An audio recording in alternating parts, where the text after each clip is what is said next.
Hi, welcome back to another episode of My Point of View, and today I will be discussing the new South Park episode. I'm sorry I didn't get to the last one. I just didn't have any interest, and by the time I would have done a review for it, things happened that were kind of took precedent. So I'm probably not going to do one for the one right before this. But so today I want to talk about the one that just aired. Now,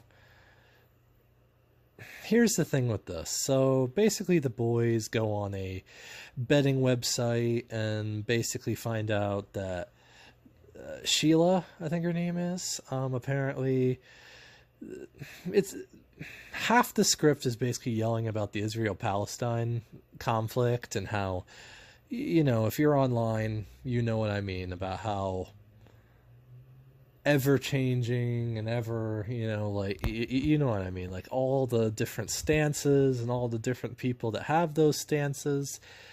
I'm not going to get into all that here because I want this to be monetized, but what I am going to say is that the parts with Sheila and them, I'm just going to say Candace Owens would love. So would Nick Fuentes, and so would Ian Carroll. And if you know who those three people are, you know exactly what I mean. So that's basically just screaming about the Israel-Palestine conflict, screaming about the internet's reaction to the Israel-Palestine conflict, reacting to the people who just, make it into a meme, the people who don't make it into a meme.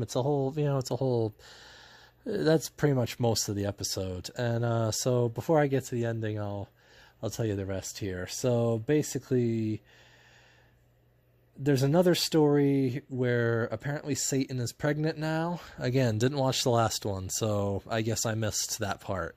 So Satan's pregnant with Trump's baby. I guess you're so desperate for that Epstein joke, you're just going to basically make him pregnant with, with his baby now. Why not?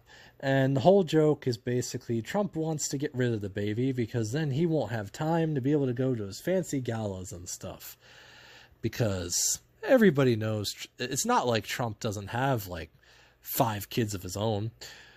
Oh wait, so that's kind of the thing. When Don Jr., Eric, Barron, Ivanka, and Tiffany exist in real life, it's kind of like, oh yeah, it's kind of weird how Barron and them are being treated. Yeah, they'll talk about Don Jr. There's this whole joke where Don Jr. basically runs the betting thing of the entire United States, apparently, which again, I remember him being put in charge of a betting league, but I don't remember like put in the comments below, is he actually in charge of like all betting in America? Because they seem to think so. And there's even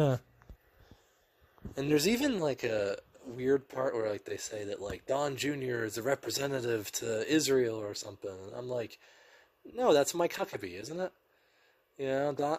Don Jr. might have flown over there with his dad sometimes, but I don't think he's the representative over there. And yes, I know it's only because of that Qatar stuff, but it's just. And there's this whole joke that like Don Jr. doesn't open his mouth and he just kind of talks through his teeth the whole time, which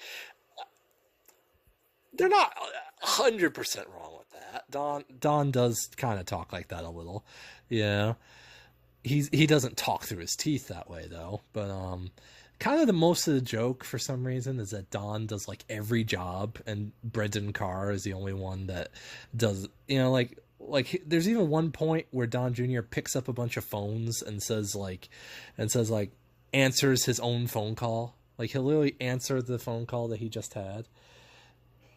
Like he'll dial the phone and then he'll pick up that phone that rang and answer it. Because I guess he's doing every job, even though, is Don Jr. doing that much in the White House? I don't know. Yeah, I would assume like, Hunter or them did more. But anyway, so the point especially with like new documents you found out about Hunter, so that's just all I'm going to say here. So it turns out, what a shock. They don't like Brendan Carr. I know, it's such a shock that Brendan Carr, the guy who they decided to blame solely on Kimmel's extended vacation, was being bullied in this, and they beat him, they hurt him, they put him through the Tom and Jerry treatment where they basically beat him like crazy, and then he's in the hospital later. I know why. It's only because of the Kimmel situation, which again is not Brendan Carr's fault. It's very obvious it's not. But when you realize that's the only reason it's here, again, remember when I said earlier that Candace Owens would love the Israel part of it? Well, Ted Cruz would really love this part of it because he didn't like Brendan Carr that much. Apparently, he thought he was a mob boss. I'm still waiting for that apology, by the way, Ted. I'm still waiting for that apology to Brendan Carr because Jimmy Kimmel came back, so I can't wait to hear the apology. Anyway, so then you find out that apparently JD Vance in this show is apparently planning on the demise of the child because he wants to be president in the future. And I'm like, what stops him from being president? Really, what stops him from being president in 28? Even if the baby was born, it doesn't matter. It doesn't mean that he can't be president in the future. It just means that there's a baby born, and he's older, and meaning he would be president for 8 years, and the baby would still not be old enough. It doesn't make sense, but they have to make Vance menacing because I guess they're getting a jump start on the JDS, the JD Vance derangement syndrome. So anyway, so apparently when we're not saying that Trump's in bed with Satan so much that he has a kid with him and doesn't want the kid anymore because, something, Trump's an egomaniac or whatever. I don't know. These writers are so unsubtle with their TDS. I guess they're getting a jump start on all that JDS stuff too with the stupid JD Vance plot that makes no sense. And then we have, then the Brendan Carr thing just to yell about Brendan Carr and Kimmel because you tried to do that with Kimmel. He didn't even do it with Kimmel. That's the funny thing. He didn't even do anything and you're yelling at him. So all he did was go on a podcast and say something, and then the station fired Kimmel, not Brendan Carr, and then the station picked him up again because they got enough threats from the left. So anyway, so here we are, and so the rest of the episode is basically how I would say it is Candace Owens wrote this. I know she didn't, but if you told me she wrote this, I would believe it. Because basically Sheila just starts yelling about how no one's taking Israel-Palestine seriously enough, which again, have you been online? Have you been online? That's not even true. It's ridiculous that it's ridiculous that you're trying to say that, nobody cares about it enough. Have you been online? Have you been on X? Have you been on Blue Sky? That's all they talk about ever. Really, even if you don't want to talk about it, it's all they talk about, especially Candace, Ian Carroll, and Nick Fuentes, and Dave Smith.